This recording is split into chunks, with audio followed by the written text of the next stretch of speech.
Hi guys, and welcome to another video from Stupid is the Norm, the channel where we demonstrate how to become a millionaire in 10 years on minimum wage. And in this video I'm going to explain to you why it is you shouldn't own your residential property. Now this is a bit of a controversial one because it's every Englishman's dream to own the property they live in. And to be absolutely fair, if you go back to some of these videos 3 or 4 years ago maybe, I actually had a video explaining why it is that you ought to buy the property that you're living in. And it just, if you wish, it's testimony how much I've learned on this route so far and how my opinion has changed of that.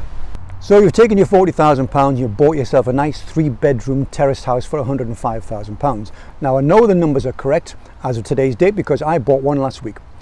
So the first thing I would say was the purchase price of £105,000 is a million miles away from what you're actually paying for the property. Because if you bought on a repayment mortgage, you're going to, over the term of the 25 years, pay almost double, if not more, depending on the interest rates, than the purchase price of the property. Now you can do this for yourself. If you have a repayment mortgage now on the property, if you take the monthly payment, times that by 12 and then times that by 25, it'll be pretty close to double the purchase price of the property. So when somebody says to me, oh, I've had this property for 20 years and it's doubled in price, it was a shrewd investment, wasn't it? No, it wasn't, because all you've done is got your money back. You've actually paid, using the mortgage, twice as much as the purchase price. So as an alternative, consider this. Let's say you took that £40,000 and instead of buying a house for you to live in, you bought a house to use as a serviced accommodation. Now if you'd used that money as I've done recently, that property, that serviced accommodation property, will net you after all costs about £1,000 a month. So instead of buying a property and living in it, you bought a property and rented it out as serviced accommodation. You still need somewhere to live, of course. So I did say that the mortgage is going to be around £750 a month for your residential mortgage. Why not just move into a rented accommodation paying the same £750 a month? You'd be no worse off income-wise because you are going to pay £750 a month for the mortgage anyway. But what you now have is an extra £1,000 a month coming in that you didn't have, or you wouldn't have had you bought the property and lived in it.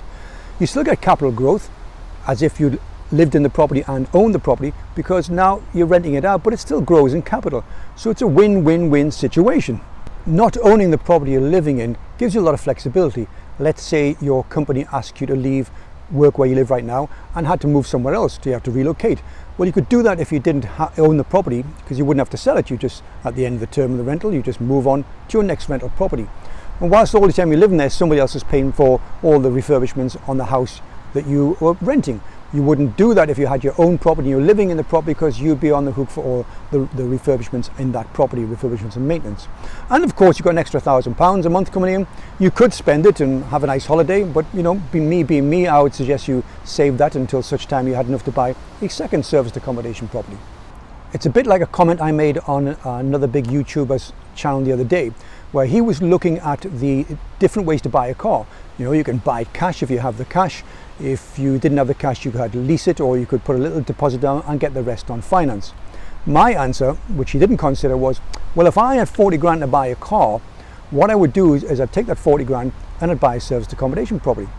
And that property would kick out £1,000, and then I would use that money to lease the car.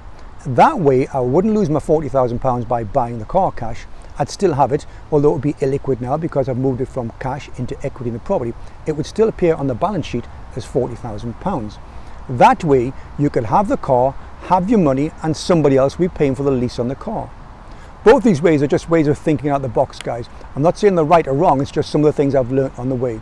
If you've got any comments, any questions, please add them below. And in the meantime, don't be stupid and don't be normal.